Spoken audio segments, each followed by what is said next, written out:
Halo sahabat Literasipedia, berjumpa lagi dengan saya Karnardika. Hari ini kita akan ngobrol santai dengan seorang tokoh buat Bali tapi divisi Prancis ini.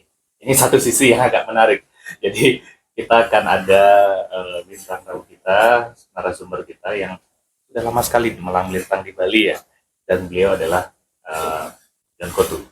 Dan kita akan bedah berbagai cerita beliau terkait dengan kenapa beliau lama-lama di Bali, dan ada satu tulisan beliau yang membuat saya menjadi penasaran terkait dengan apa yang beliau tulis di Arma dengan judul Sideline Prince. Nah ini pangeran yang terbuang, ini terpinggirkan gitu ya kalau nggak salah.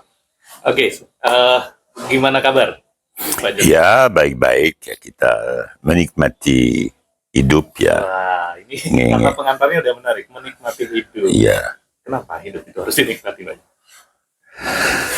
Ya, saya di Bali untuk menikmati hidup, menikmati perbedaan sambil mencari persamaan. Wah, ini menjadi satu clue yang menarik ya.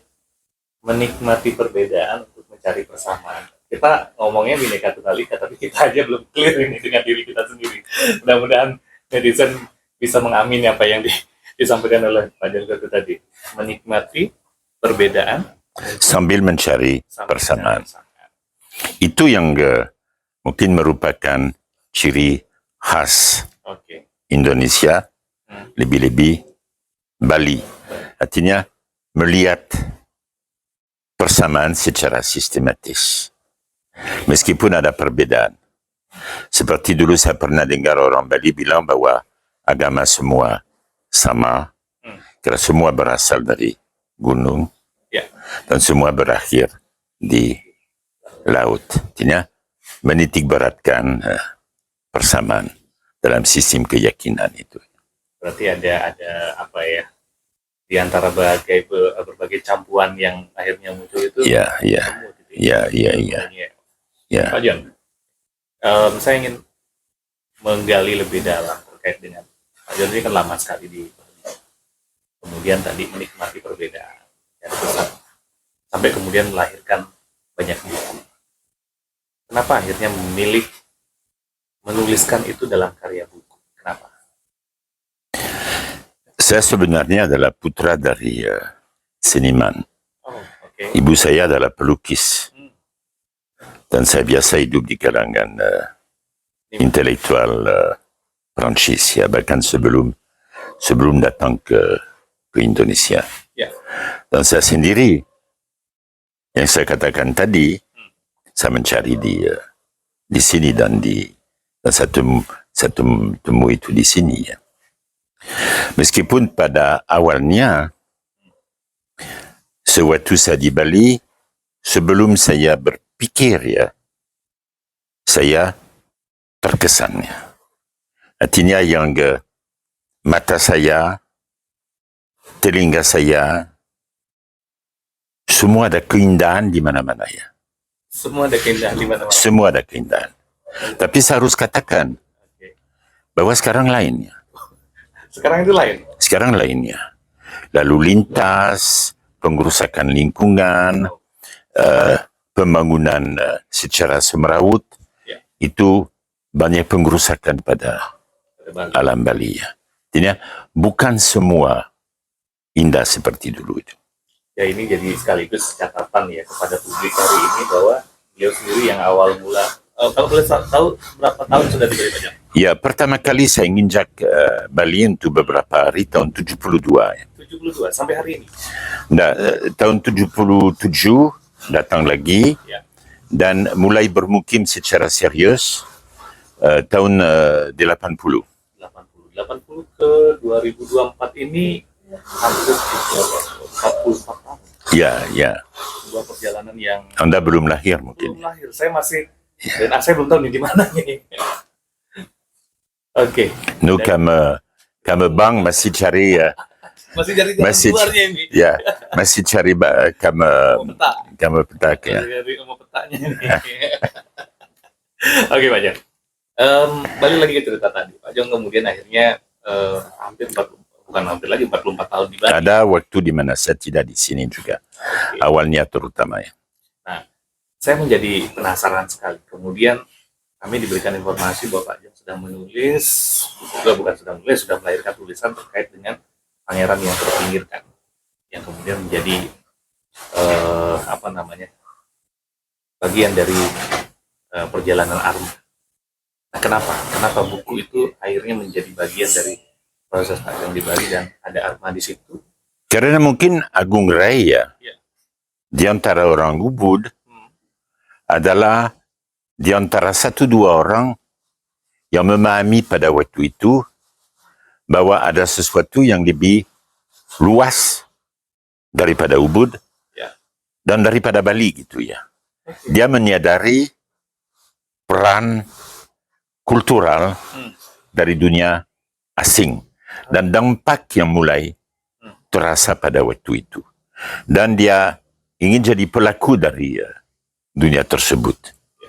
Tidak hanya terbawa dalam gelombang pariwisata, tapi terbawa dari sudut yang positif ya, yaitu konstruksi dari memori kultural ya.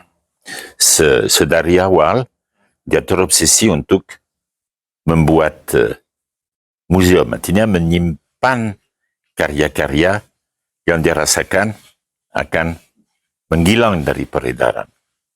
Maka dia melindungi dengan membelinya karya-karya dari Batuan, karya-karya dari Padang Tegal, Lempat dan sebagainya.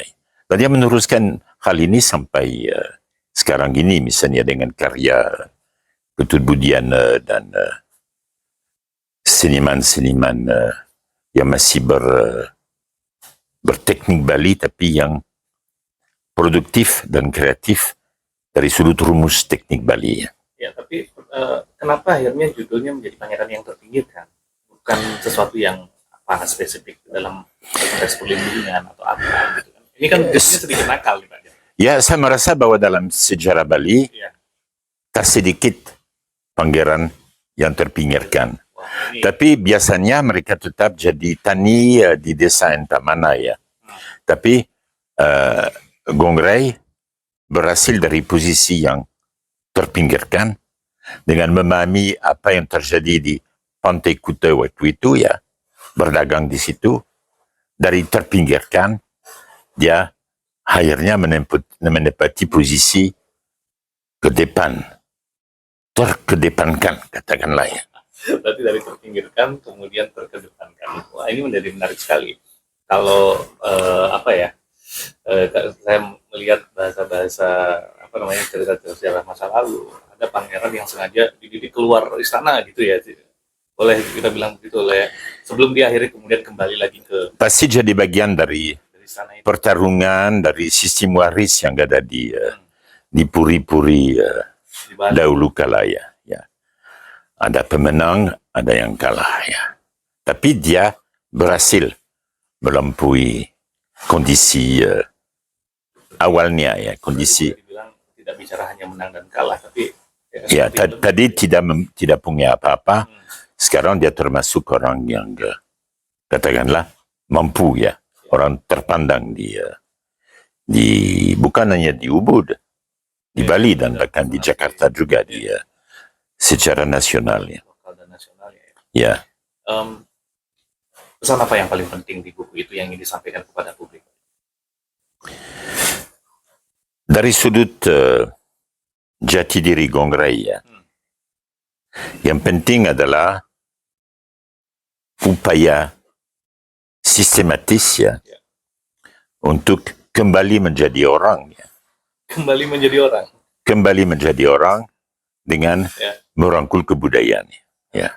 Artinya dia menyadari bahwa kebudayaan adalah sesuatu yang sangat penting di mata dunia internasional ya. Maka itu yang jadi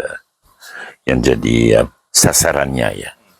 Eksis melalui kebudayaan itu yang apa yang paling berkesan buat Pak Jong dari seorang Agung Rai ini sehingga Pak Jong menemukan ada ini loh, ada sesuatu yang kemudian harus ditampilkan dan akhirnya ini menjadi sebuah fondasi dasar untuk tulisan-tulisan yang di situ. Ada keberhasilannya, ada juga yang segi yang sangat sederhana ya. Misalnya kalau Agung Rai sehari-hari, dia paling suka memelihara bunga-bunga ya. Melihara bunga. Ya. Maka dia keliling Ya. di tengah Arma Ya. untuk merawat bunga pohon. Dan tak jarang ada turis yang datang ya, mengira bahwa dia tukang kebun ya. Dan ketika dia ditanyakan, dia selalu memberikan jawaban yang cerdas ya. Ya. Dan kadang-kadang bisa disisipkan 50.000 rupiah di di kantongnya. Tapi dia tidak bilang bahwa dia pemilik tempatnya. Artinya dia menikmati juga jadi orang sederhana gitu dia. Ya, itu. Dan tidak banyak yang mampu untuk di situ kan. Ya, ada humor. Ada humor. Dia ada humor sosial gitu ya. Ya. Dia bisa bilang pangeran yang terpinggirkan ya. Tapi pura-pura jadi tukang kebun ya. Dan kemudian akan jadi penceramah di negeri yang tak berantah. Ini menjadi menarik ya teman-teman semuanya.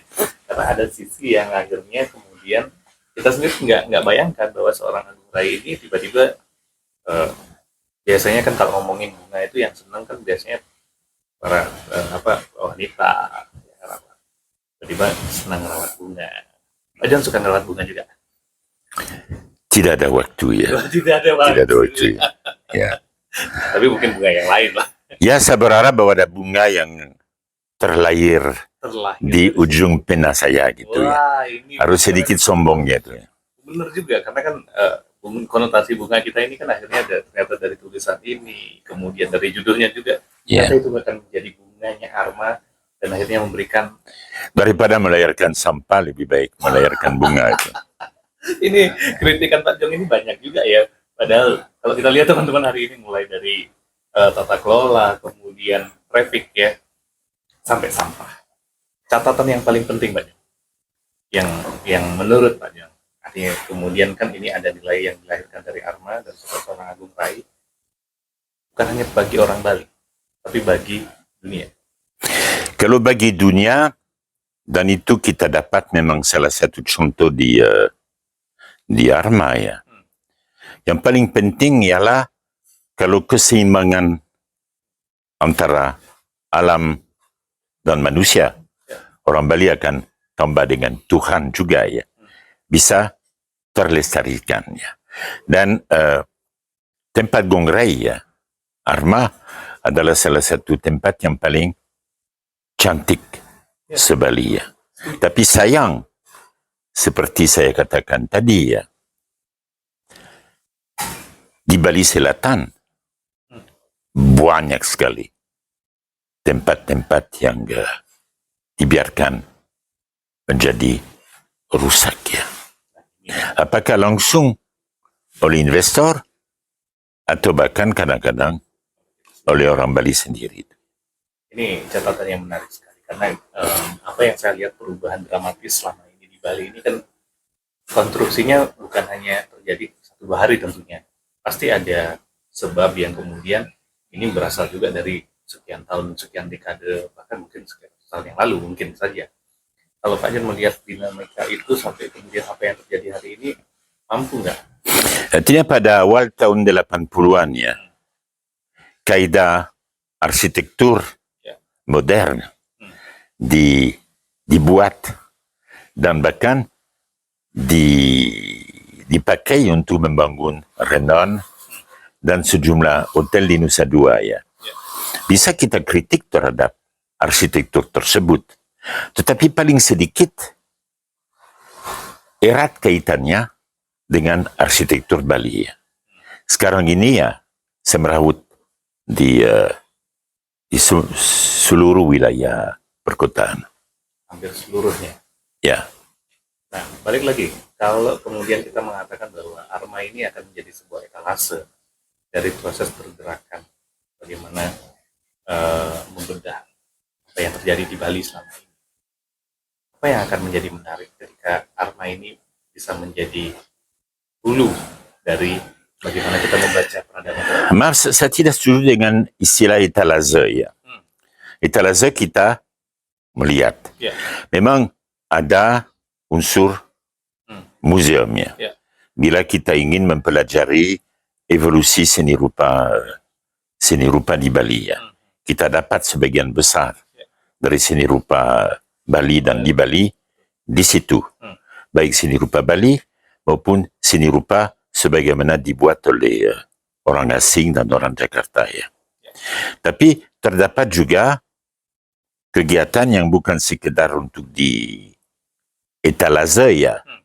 Tapi ada produksi juga kebudayaan. Ada produksi kebudayaan melalui diskusi, kadang-kadang ceramah, dan juga melalui tari-tarian penari cilik yang sering berlatih di situ. Itu artinya jadi salah satu tempat di mana kebudayaan Bali dalam rumus baru tetap diproduksi. Berarti boleh saya katakan bahwa dia menjadi living museum? Ya, dan itu impian dari Gongrai ya. Living museum ya, memang ya. Ya. Oke, buat teman-teman semuanya ini menjadi satu catatan yang menarik. Thank you, Jong, bahwa kita hari ini menemukan sebuah kata kunci yang menarik sekali untuk Arma, living museum. Dan saya ingin satu statement sebagai closing statement dari seorang John Kortu. Bagaimana kemudian Arma ini akan menjadi living museumnya dari semua peradaban, campuran peradaban yang ada di dunia. Saya merasa bahwa peran Agong Rai, semestinya Agong Rai sendiri perintis ya.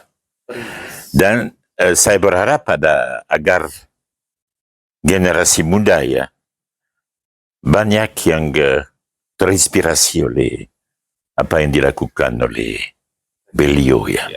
Saya harus menutup dengan bilang beliau ya. Artinya teman saya yang saya kasih. Luar biasa sekali. Oke, teman-teman semuanya, thank you Pak Jonggotu. Ini terima kasih. Waktu yang sangat singkat, tapi bahasanya kalau mau kita lanjut ini bisa 3 hari 3 malam kayaknya, karena banyak sekali ada pointer-pointer yang menarik dan nilai-nilai yang kemudian disajikan ke publik. Dan sekali lagi ternyata di seputaran kita ada banyak literasi dan nilai yang perlu kemudian kita pelajari sebagai bagian dari kita membangun peradaban bangsa ini ke depannya. Terima kasih, saya akan Martika undur diri. Salam literasi media. Terima kasih dan sampai jumpa ya. Thank you.